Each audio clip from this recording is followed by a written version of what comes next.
Hi, my name is Pastor Sylvanus Harris. I am the senior pastor of the Mambc Missionary Baptist Church. I'm grateful to be pastoring now. Been many years of pastoring, learning how to pastor and being under a pastor who serves greatly. My first year here at Mambc has been a wonderful year. And one of the things I like about this church is that it's very family oriented. So there is no disconnection. There is a strong connection around this entire church. So as everyone have stated about their moms, dads, grandparents, ancestors have really been very instrumental in building the foundation of Mambc Missionary Baptist Church. I'll come to know the history of the church started back in 1876, One of the things I like about this church is that it has a foundation that is solid, something to build on, and something that we can make better for the future. This here is an historic area.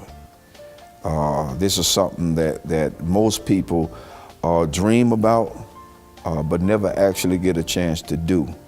But in this season, in this time, God have allowed me an opportunity to pastor such a great group of people who have been instrumental to me and my family since we've been here.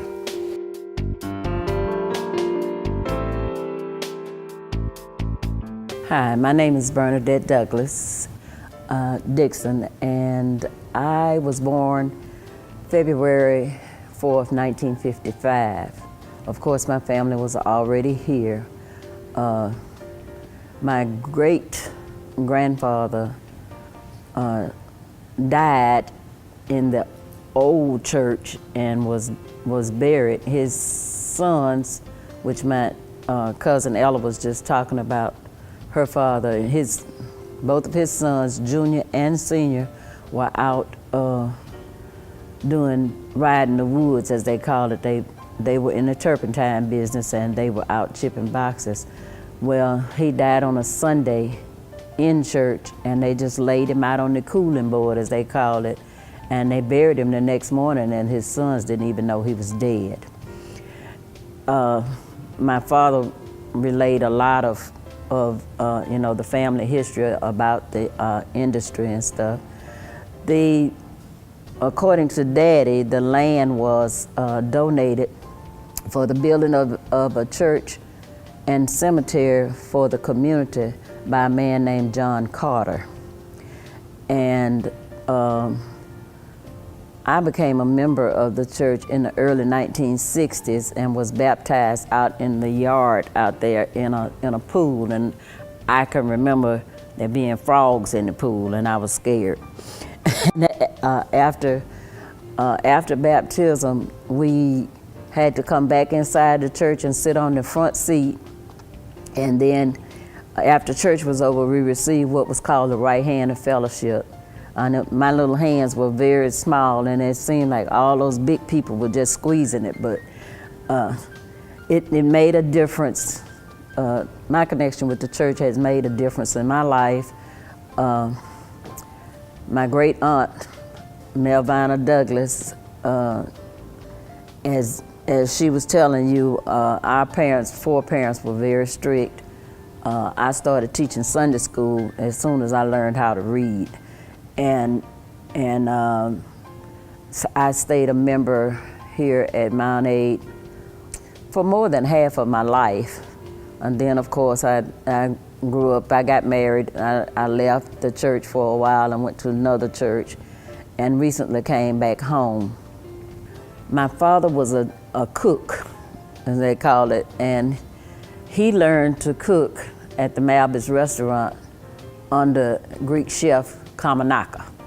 And he would always refer to him as his first teacher in the cooking industry. This place around here used to be fields, and Of course, everything is building up into houses now, but it used to be fields. And we walked from Spanish Fort over here to church. And either my father or one of my brothers carried me on their neck. We had to cross a log to come across the, what we call the big branch. And then we had to come up the hill. And at that time, like they said, there was no air conditioner or anything, but the windows of the church were open. And if we were running late, we could hear them singing before we got here. And we were always excited to be here. We'd come in and like she said, Uncle Senior was over to Sunday school, and once Sunday school was over, we had just a little bit of break before we came back in for the 11 o'clock service. Our pastor's name at the time when I joined the church was Reverend Collier. And then after that came, many others. At one point in time, my Uncle Lester, who was my father's brother, he was the pastor. My daddy, James Zirin Douglas, was the chairman of the trustee board. And my Uncle Jim Douglas, was the chairman of the deacon board. That was just for a couple of years. We had many active families in this church. The active families was, we had the Carrolls, the Jenkins, all of those older people were very important in our lives, and they taught us, the right way to live. Everybody at that time worked somewhere. They either worked as domestics in the home, or I had a couple of aunts that were school teachers. I think Ella mentioned Aunt Letha. But we lived well, and it was because of the church. I remember Sister Knight and the others in the kitchen. They would cook for us for Vacation Bible School. We were excited to have hot dogs, sometimes popsicles. It was just a fun time for us. When this church was built, I was little, but I remember that we marched in the church. We marched from the old church up there, came down here, and marched in the church. My grandmother had planted a tree out there in the cemetery. She pulled it up on the way to church one Sunday morning, and she planted it, and she told my daddy, she said, when this tree gets tall enough to shade my grave, I'm gonna die. And she said, but the church won't be where it is now. She told him, she said it's gonna be a big white church and it'll be facing the highway. Apparently she had this dream. And the first funeral held in this church facing the highway was hers that in November of 1963.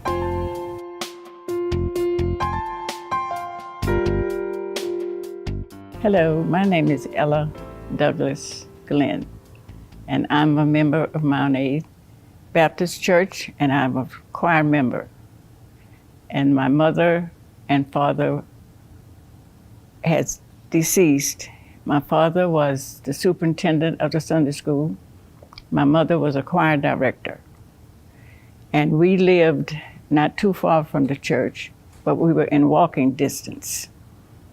We had to walk through the woods to church, over a branch, and up the hill. We had one building.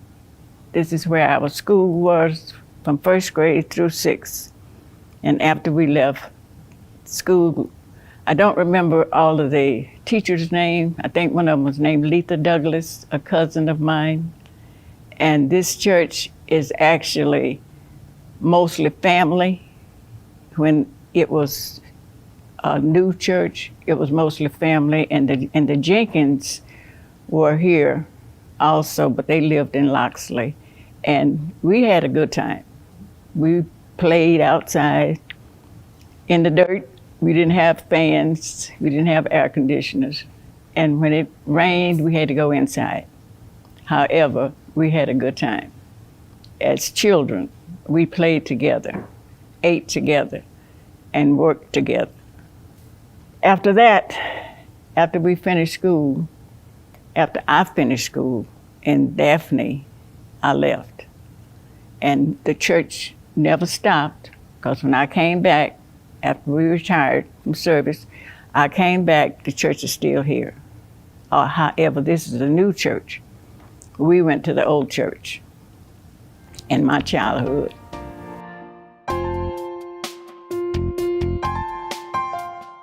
What I can remember about the church, when I was 11 years old, I joined this church, and I was an active member up until this day. I started preaching in 1975. I taught Sunday school here at this church. I was the second vice president of the trustee board of this the Mambc Baptist Church. I was able to, they had the church up for sale, and I bought the church and built my house out of it. And the people that helped me to tear it down was Amos Douglas, Jeff Quinney, Paul Douglas, and myself. I remember when we had to go down to the spring to get water and bring it to the church, and they had two toilets, one for the men and one for the ladies, that was out back, way out, had to walk pretty good ways to the bathrooms. And I remember when we had to baptize, I remember 5 different places we baptized.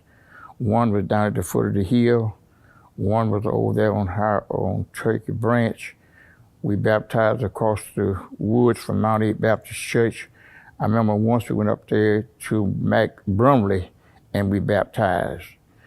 And I remember the old church had a bell there, and we was going to school at the Turkey Branch School, and they would always tell us to not get under the bell because it could fall.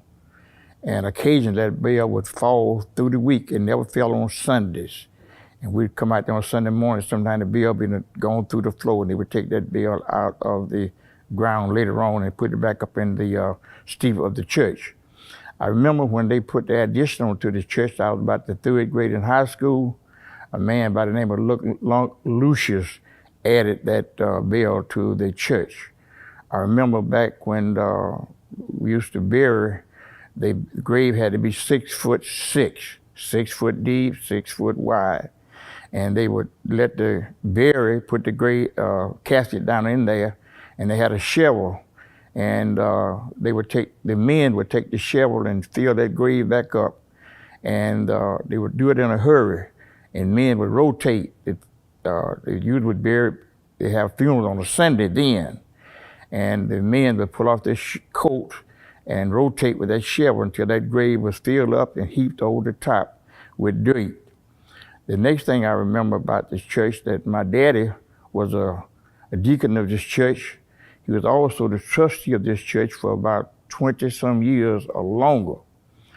The next thing I can remember about the church, that when we were children, Miss Melvina Douglas was the primary teacher. She taught the Sunday school, and she would teach us what thus says the Lord.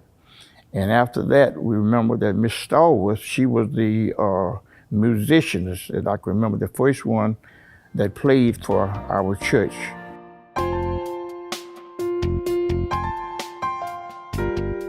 My name is Shirley Ann Carol Scott, and I was born and raised at my early years in Baldwin County.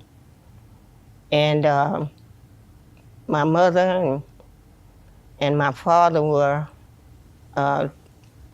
with us and whatnot, but then things happened, and they were separated a little bit.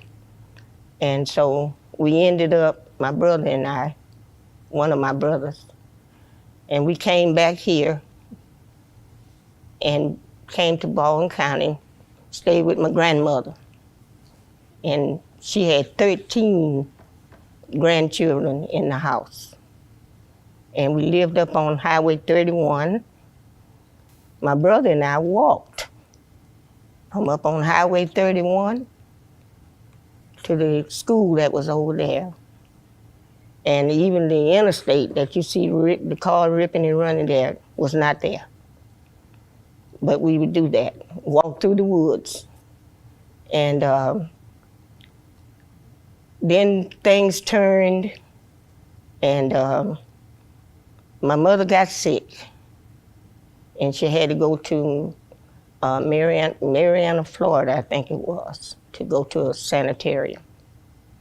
So I had to come back here again and stay with my grandmother. And I was there going to school until I graduated, and I was blessed to be able to go to college, Alabama State in Montgomery. And I finished the course there, and I came out, and I was, then I went to college, and I got a teacher's certification. And as I would go and do, I learned how to do so much in reference to the children, and I would try to help them all I could. And I was a member of this church, and eventually I would work with the choir. I'm secretary, and several other activities that were going on in the church. And after my mother passed, it kind of stunted me, because as I wanted to grow up and do so I could do for her, and she wasn't here.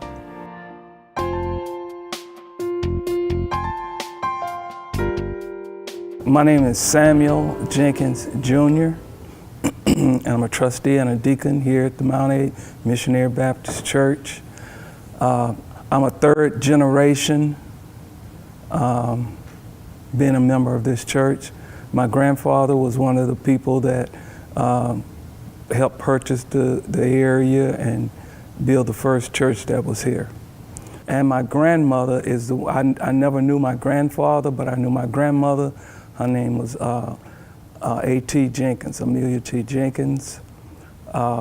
She was very instrumental while I was growing up as a young fellow. The pastor that I can remember as far back as I can go is Reverend Collier, and he was the one that baptized me in that swimming pool. And just like Minister Douglas said, it was tadpoles and frogs in that pool where we got baptized in. I'm 65 years old. I was born January 5th, 1955, and I've been here all of my life. Went off to college to Alabama State University and returned. And I served on the usher board. I've been taught by Reverend Longmire. I've been taught in school by Sister Scott. So our church history really is something else. My grandmother would line us up, all of the young men in the church. She would line them up. She would sit on the second row in the church, and she would line the young men up. I'm talking about, I say young men, but I'm talking about 8, 9, 10 years old on that front row of the pew.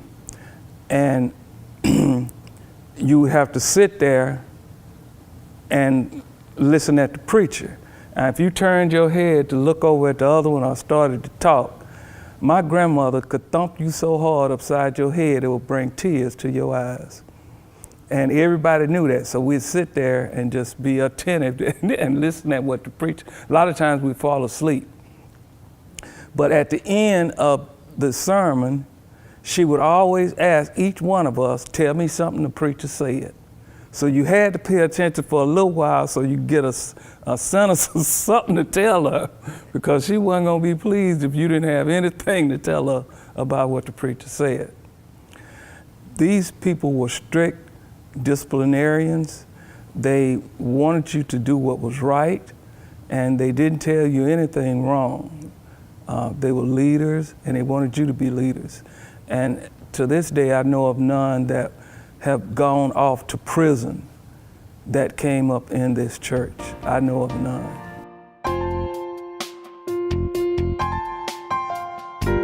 Hi, this is Johnny Hall. I want to let you know something about the Mambc Baptist Church. The Mambc Baptist Church is in a very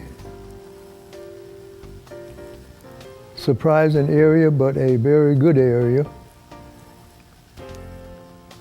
I learned about the church when I was very young.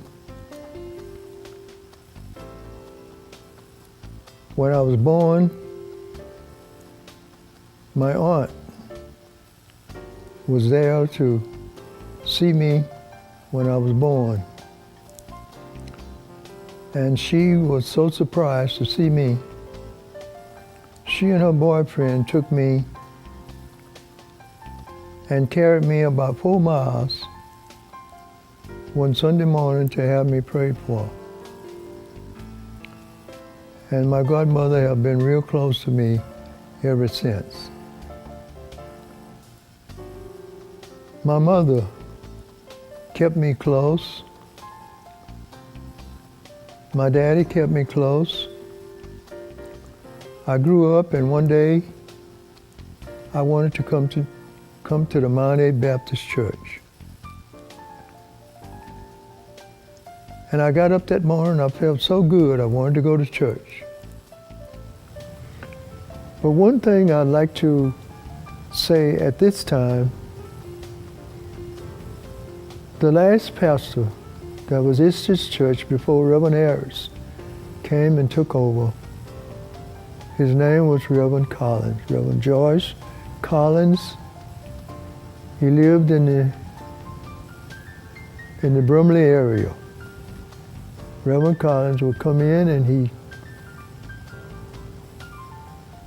he'd give his service on a Sunday. He'd be service to the community. He would visit the sick. We would take trips. He was a fine man. So much so until he saw to it that he wanted me to do some, I'll say, household chores for him sometime. So he came to the place where he wanted to call me every time something went wrong in his house. So much so that I became just like a servant to him. And I was always close to him all through the community. And wherever we went, wherever we go, whatever I had to do, but we became so close until he started inviting me to his house to do the repairs around his house. I did that for years and years. Whatever it was, or whatever he wanted me to do, because he knew I was very instrumental in that type of work, because I did it all my life. So I ended up doing various shows for Reverend Collins, and it ended up, we got to the place where we became to be associates with quite a few members of his church in his own community, which was his relatives. I got a chance to deal with his whole family. His wife, his mom, his children, and a lot of his friends. I'd go into the area whenever they wanted me, and I would do what I could to make things happy. And that's where we come from today. Reverend Collins was a great man. He did a great job in the church. We loved him. But now we have a new pastor, Reverend Harris, which is a fine man. From day one, he has been a joy ever since we've been here. And we hope everybody that have ever visited this church, through Reverend Harris, who is our pastor now, or any other minister that have ever come to the Mambc Baptist Church or any other congregation that had ever visited our church. We hope that you can say like we can say today.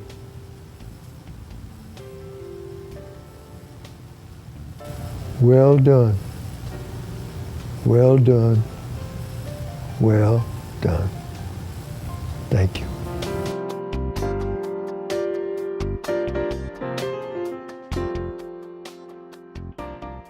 Hi, my name is Verdine Boyd Hollings. I was born March 28, 1945. I was raised out at Mount Aid. My parents were here, D.C. and Eileen Boyd. It was 8 of us.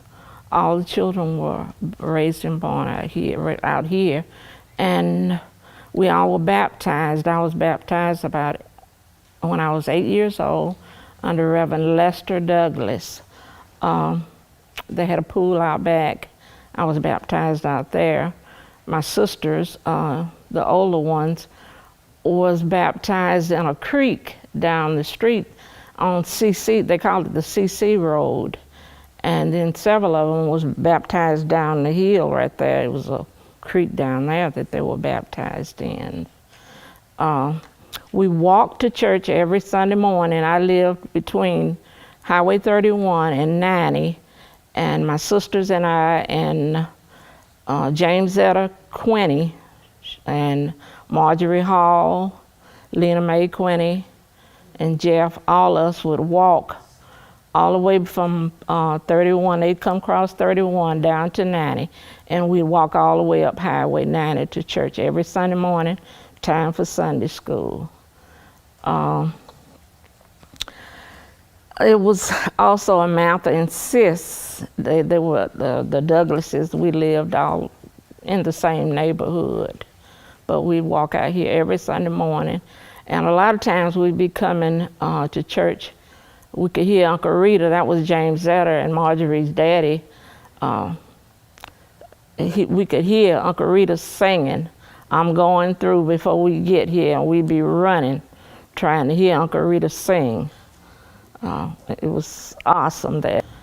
My grandfather also, he was out here. Frank Austin, also Uncle Rita and them, they rode horses. Every morning on Sunday morning, they'd have that wagon. And sometimes we'd get on the wagon with them and ride out here to church. But most of the time we walked. I can remember when it was right up there, the old church. That's where we'd be running, because it was like a little trail that came up that hill all the way through here, and we'd walk up to the older church. That's where we attended church up until this one was built. Mr. Ishmael Carroll, he was a deacon out here, and he would ride his horse on Sunday mornings. Every Sunday morning, he had a great big white horse that he had on that wagon, and he'd ride it to church every Sunday morning. It was the Douglases, the Austins, the Carrolls, Jenkins, the Boyds, Jerkins, Mr. John Jerkin. He had a daughter, LaRose Jerkin. She was a musician here at one time.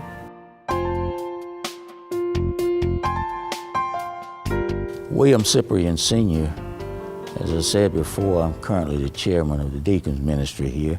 Now, I can't really tell you about any history, but I can tell you, about the time that when I first got here, which was in 1990, I believe. My wife is originally from this area, from Loxley, Alabama, and we arrived here, I believe it was in 1990.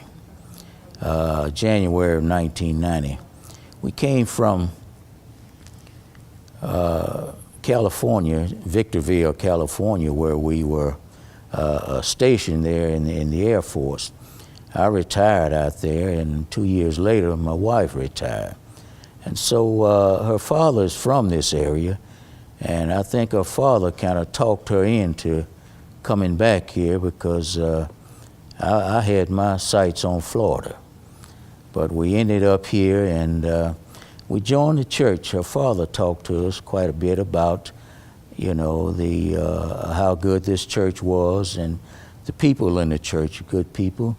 And we've always been in church during the time that we were in the Air Force. We stayed in church, never got out of the church. We participated in the chapel ministry while we were in the Air Force. When we retired, we came home, and again, as I said, we talked to her dad, and her dad talked us into joining this church, and I think that was in 1991. Year after that, I became the chairman of the deacons ministry. Remained chairman for, I think, about 10 and a half years. Took a break, then another individual became chairman. And he left and went to Florida, South Florida. At that time, the brethren voted me back in as chairman of the deacons ministry, and I'm in that position now. And I've enjoyed it very much. I like working with people, but I'm very concerned about folks working together and getting the job done. Very concerned about that. And that's what we have here now. We have people that works together. And that's what I strive for every day, working together. You can get more accomplished when you work together, and that's very important to me. And we have a good bunch of folks here at the church, and that's what we strive for. But what I will say, I've enjoyed the time that we've been here. You won't find any people any better than the folks that are here in this church. And I do believe that's why the Lord sent us here instead of Florida.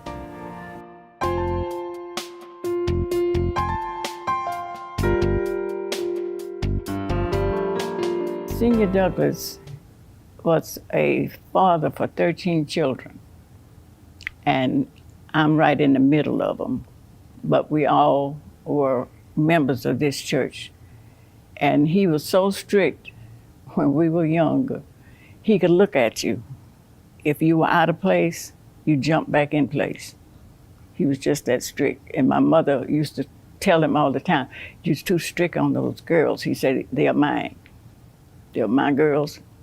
I want to raise them right." And he did, out of the 13. And when he got ready on Sunday morning, he would lead the way, and he made everybody get up and have breakfast around the table. But he prayed so long, the food got cold. But we still had to eat it before we left to come to Sunday school. And we stayed at church all day. Sunday school, 11 o'clock service, BTU service, and I don't know what else. But we had a lot of fun. He raised us right. Out of the 13, I don't know if any of us has ever been in jail. I was born July 12th, 1933, and I was raised here in Baldwin County, and the creek down here where we were baptized, some of us were baptized. And in the creek, we didn't have a pool to be baptized in. Snakes were there. We had to, when they put us in the water, we still looking for the snakes on each side. Because everybody, and we were raised in the country, but I'm still afraid of a snake. That's the only thing I think I'm afraid of. And if I see it first, he's a dead one. I don't play around with snakes. But anyway, we had a good time.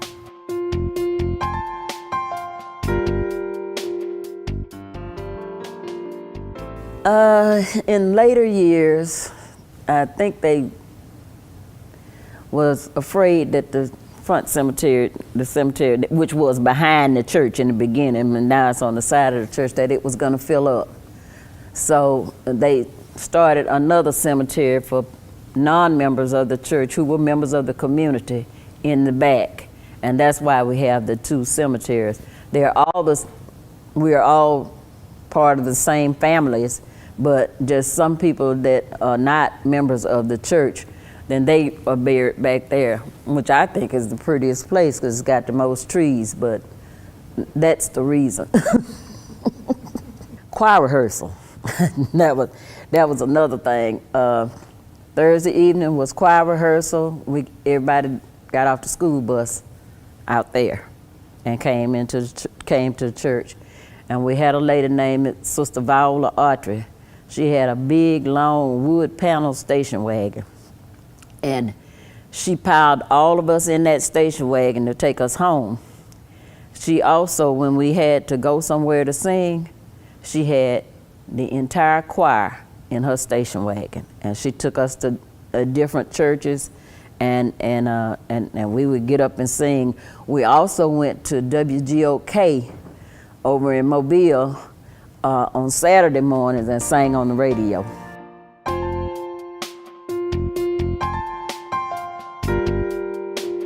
And the first pastor I remember was Reverend Scott from Admo. And the latest pastor we have now is Reverend Sylvanus Harris. So I could remember from then up till now all the pastors. And we can say this, that Deacon Hilliard Jenkins, he was the chairman of the trust of the deacon board. And I never seen a man that the people admired as he was admired. He was, they really respected him as well as he was the pastor. Whatever he said, there was no question. He just said it.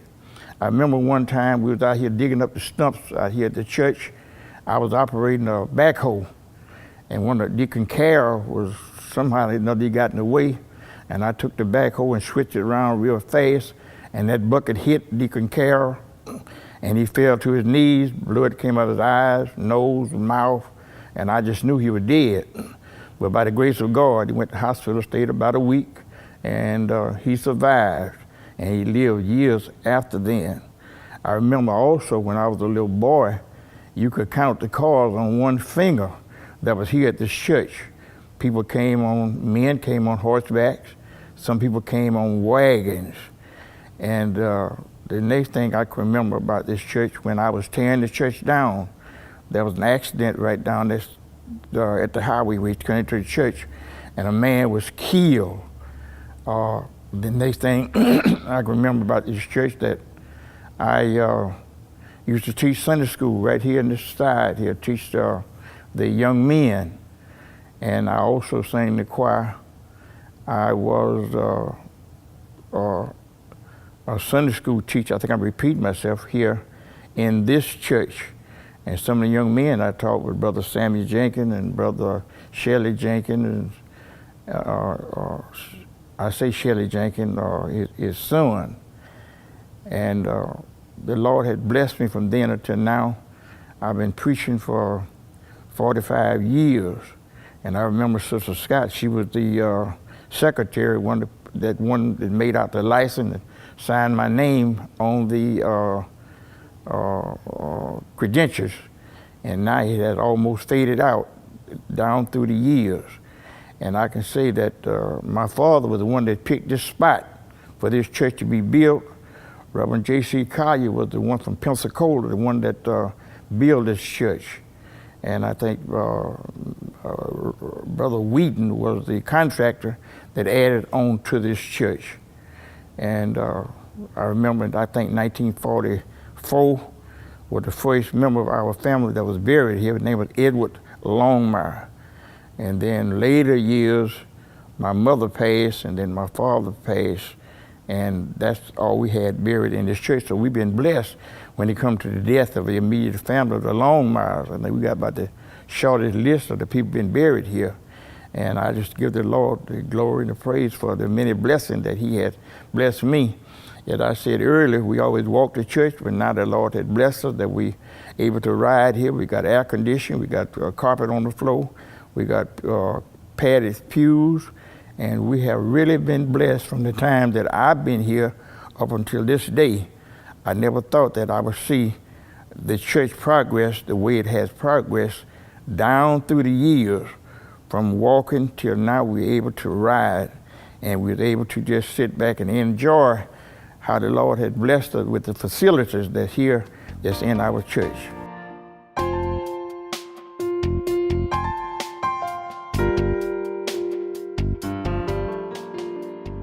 Well, as I said, my brother and I walked, and some of us, same thing happened when we had to come to church.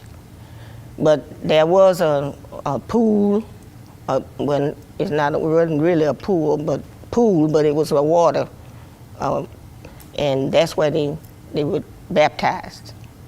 And I think it was down that way somewhere.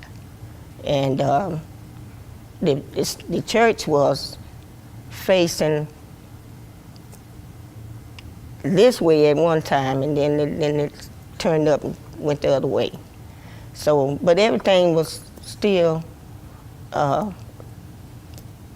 dedicated to doing what was right, and we enjoyed coming, and we had the young folk singing in the choir, and then as we grew up, we took part with the other churches' activities that were going on. So we are just thankful that we had the avenue to walk on where we could do those things for ourselves.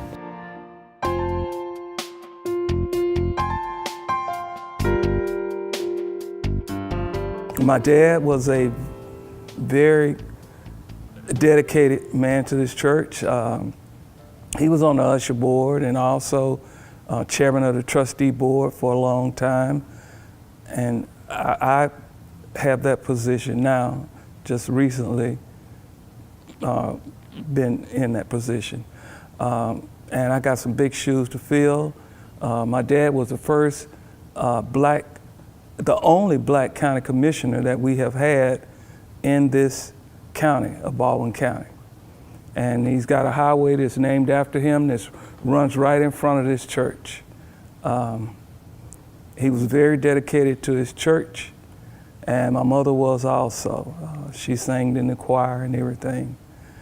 And all of my brothers grew up here. My mother had 5 boys. 2 of them are deceased and 3 are still living. All of the descendants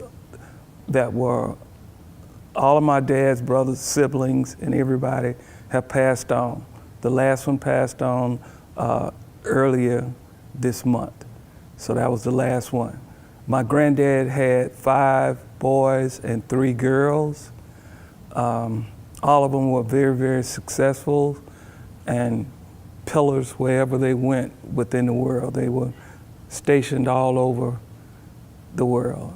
And they constantly would send donations back to the church whenever we had special drives. Ever since I've been here, this church has always been financially stable. Ministers never left here without being compensated. We've always, matter of fact, we paid our bills on time, and this church, we always paid bills off before they matured. And from what I can remember, I was told that used to be where we've got the fellowship hall was a school, and the church had donated it to the state to be a school, and my grandmother taught at that school. So my family has got a long history of being here at this church. The windows were open at the old church, and there was a lot of church going on in there. People used to get, ladies and men used to get happy in church when the preacher would say something that touched their hearts, and ushers would have to come and sit them down and fan them to get them back calm. I think it was a way of relief from the pressures that that person had gone through that week, and then to be able to let it out and then be charged up by the minister and move on for another week. It was oppressed, and but we kept moving on. Our ancestors did, my grandmothers, my dad, and we didn't even know that we were really being treated not equal because of the love and the care that they showed us.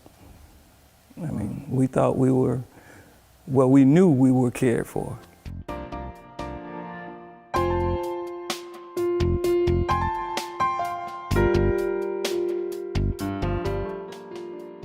But after I joined the church, I was baptized, and the way I was baptized was not in a baptism pool. The church took us down to the river with a little nice stream of running water, and that's where I was baptized.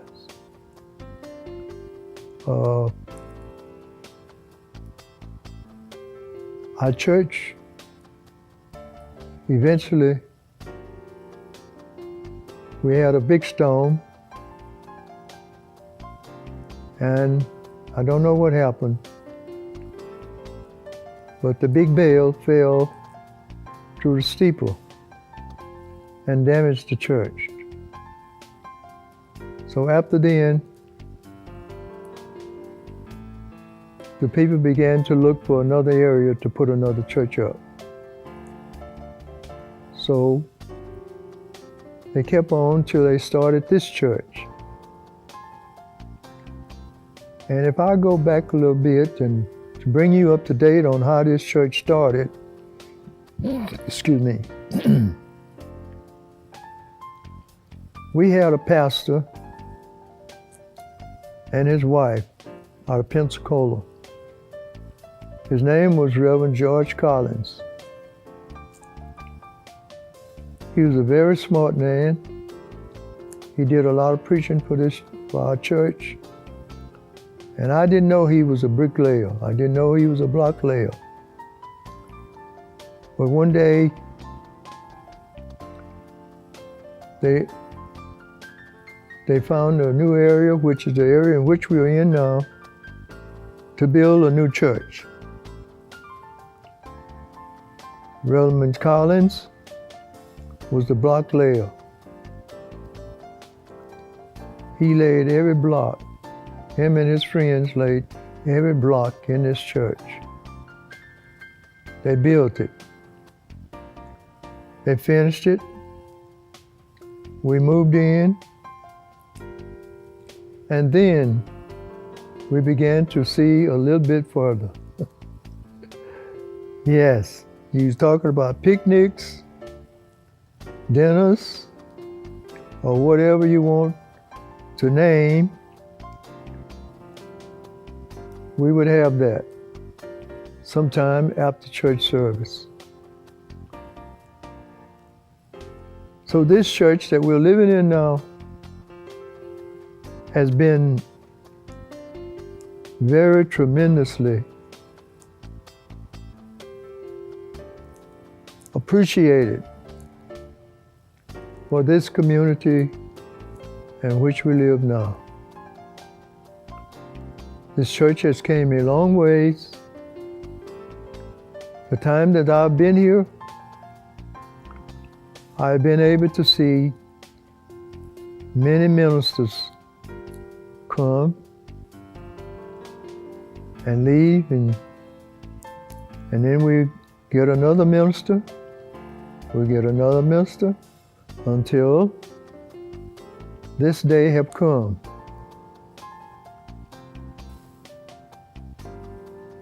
This church, as I grew up in this church,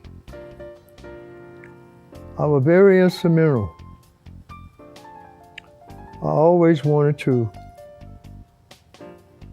be appreciated in whatever situation I was in. So this church, being the church that it was, and people elderly people of this area realized that they saw a little potential in me as to what I could do in carpenter work and so forth. Many times I found myself in this church working. I never shall forget the pulpit. One day, we was trying to improve the situation. And they wanted me to improve the pulpit area. So I came in and I began to work on the floor first. And something happened to me that day that I will never forget. I was using some very expensive stain in the pulpit area. And I don't never like to use the term devil, but sometimes you can't help but say it. I was in the pulpit, I was working, and all of a sudden, it's a good thing I had my drop cloth. I had my drop cloth down and everything over the pulpit, and I was working, and all of a sudden, that stain that I had using on that pulpit tried to turn over on that floor. And when it did, I caught it. And I was so pleased when I caught that varnish to keep it from staining the area on that pulpit. Then we got a pool. And the pool decided that they wanted the pool area redone. They wanted me to do it. I said, yes, sir, I'll do it. So I went into the pool area. I stripped the pool area. I varnished the walls, and I repainted the pool area. Later on, we had an area in the back, but we didn't have an upstairs. We always wanted an upstairs. We had a flat roof on the back. We always wanted an upstairs. So they asked me if I could look into the situation in order that we could have an upstairs. I said, yes, I will. I went in and I looked, and I drew them out a plan as to how they could put it upstairs. So they appreciated the plan that I presented to them, and they went to work on it. And we had a nice upstairs apartment that we can have all the youngsters to be in Sunday school during church service.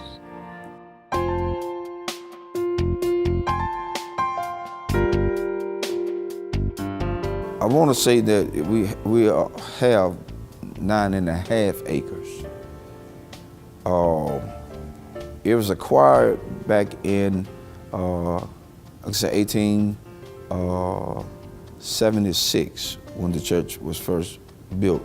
The first building was actually built, I want to say, like maybe over on the, I guess going toward the east side of the land of the property, where the cemetery is now in the front. At the latter part of the years, they built where we're sitting at now. And the next building after that was remodeled and built in that same place. But I want to, and I'm just speaking for future reference of the church, because people need to know where we're headed in this season.